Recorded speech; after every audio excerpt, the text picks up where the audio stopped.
आजिर तारीख है 19 जुलाई 2024। ये तुलमा आम लाल भाजी शाग देखुन इटा भाजी शाग रे सिंगल कहीं कोना भी नहीं न कौन पतर रे पोक किनगा कि खड़िया किसी नहीं न ये लाल भाजी शाग जन तुलिक रांधिक खामा इतार टेस्ट बहुत अलग आसवा।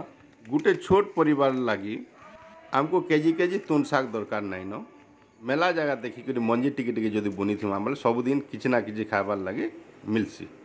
देखुन इटा झुनगा हाराहारी आमको 5-6 केजी झुनगा देलान ई जगार आज भी पाए अधे बाहरी जाई पारे। बजार झुनगा और घर झुनगार टेस्ट उपरे बहुत फरक अच्छे और निजे चाष करी बिना खत सार रे तुन शाग टी उत्पादन होता तार टेस्ट बहुत अलग आसवा। अनुरोध समस्ते किसी मंजी जोगाई करी किसी ना किसी शाग डाल निजर हाथे उत्पादन कले भल हेता। आपण मान को अनुरोध रहला निश्चय ये कामटा करबे।